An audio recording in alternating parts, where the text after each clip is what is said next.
여러분들 최근에 가장 우리가 심도 있게 다루는 것들 중에 하나가 물가죠. 물가가 굉장히 높았고 그래서 굉장히 지금 불안해들 하고 있습니다. 잘 아시는 바와 같이 물가는 이미 보시는 것처럼 꺾여 내려가기 시작을 했습니다. 문제는 우리가 알고 있는 이제 근원물가라든가 이런 거 될 텐데 그건 뒤에서 설명을 드리도록 하죠. 자, 이번 주에 이 얘기가 나왔죠. 10월에 보니까 고용지표가 너무 안 좋아. 야, 시간당 임금 상승률도 예상보다 2배가 올랐고 고용도 너무너무 좋았어. 실업률도 안 떨어졌네. 그리고 왜 이렇게 노동시장 참가율은 낮지? 참가율이 낮게 되면 무슨 문제가 있냐면 고용이 자꾸 올라오죠. 그렇죠? 자꾸 이제 사람들이 참여 안 한다는 얘기가 사람이 부족해지니까 돈을 더 줘야 되잖아요.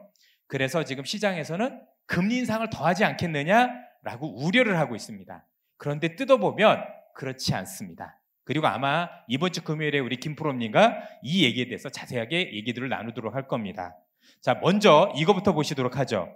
연준에서는 이미 제가 얘기했던 대로 금융 안정에 대해서 우려를 하고 있습니다. 실제 여러분들 뉴스를 보셨는지 모르겠지만 블랙스톤부터 시작을 해서 외국에 있는 리츠 관련 펀드가 환매 중단이 일어나기 시작했습니다. 뉴스 보셨나요? 정말 무서운 일이 일어나고 있습니다. 그래서 지금 고금리에 따라서 미국 시장 또는 글로벌 시장, 한국에서도 부동시장 시장과 관련된 균열이 생각보다 크게 일어나고 있습니다. 따라서 여기서 금리를 생각보다 크게 올린다라는 건 있을 수 없는 일입니다. 그랬을 경우는 100% 금융위기로 갑니다. 자, 그런데 왜 연준은 이 시점에서 자꾸 금리를 더 올린다라고 얘기하지? 그렇게 얘기한 적은 없죠. 다만 점도표를 찍을 때 조금 더 위에 찍으려는 얘기가 나올 텐데 그거는 뭐냐면 자기네들 금리 올릴 건 다 올렸는데 혹시 이것 가지고 여러분들이나 제가 기대 인플레이션을 높이지 않을까? 이런 거죠. 야, 연준이 조만간 저렇게 금리 다 끝났으니까 이제 혹시 금리 내리지 않겠어? 라는 섣부른 기대를 가질까 봐 저러는 겁니다. 이걸 우리는 블러핑이라고 부릅니다. 가짜란 얘기입니다. 객관적으로 보더라도 그렇게 금리를 올리면 금융위기로 갑니다. 100%. 금융위기로 가면 손을 쓸 수 없습니다. 10년짜리 위기입니다. 그래서 실제 그렇게 하더라도 하고 싶어도 못한다. 그리고 그 의미를 연준 의장은 얘기를 한 적이 있습니다. 하나씩 보도록 하죠. 자, 그래서 최근에 그런 얘기도 나오고 경기 침체 우려도 굉장히 크게 나오고 있죠. 경기 침체가 온다 만다 얘기들이 굉장히 많습니다. 다이먼 이분도 온다 만다 얘기들 굉장히 많이 하고 있다라고 보시면 됩니다. 그럼 여러분들 내년에 경기 침체가 온대 우리가 상식적으로 많은 개인 투자자들이 생각하는 경기 침체가 온 적은 제가 볼 때는 없었습니다. 그렇게 주식이 쉽나요? 그렇죠? 그리고 지금 주식시장만 놓고 보면 아이러니하게도 주식은 경제를 6개월을 선행을 하죠. 근데 지금 미국의 주요 지수, 그중에서 다우지수는 경기 침체가 없다고 얘기하고 있습니다. 다우만 보면. 나스닥은 경기 침체가 있다라고 얘기를 하고 있고 지금 여러분들이 보고 계시는 코스피 이 지수는 내년 5월의 시장입니다.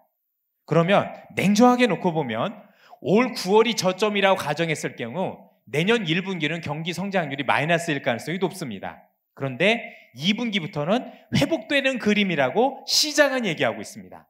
누가 맞을지 모르겠습니다. 아직까지 많은 분들이 침체라고 얘기를 하고 있다라고 하는 건데 진짜 그렇게 될 것인지 따져보도록 하겠습니다.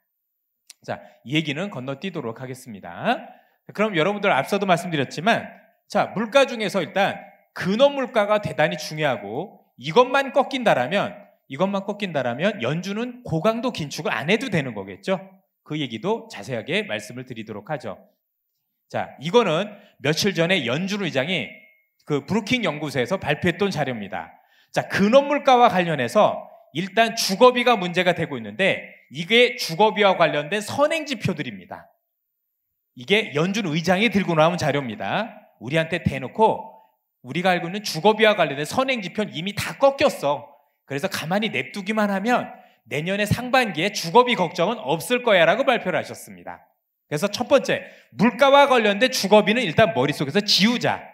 확실히 이건 꺾이기 시작했습니다. 꺾인 정도가 아니라 우려스러울 정도입니다. 지금 리츠와 관련된 펀드가 환매가 중단이 되고 있다는 얘기는 그만큼 부동산 시장이 얼어붙고 있다는 얘기가 되는 거니까 이 걱정은 덜었습니다.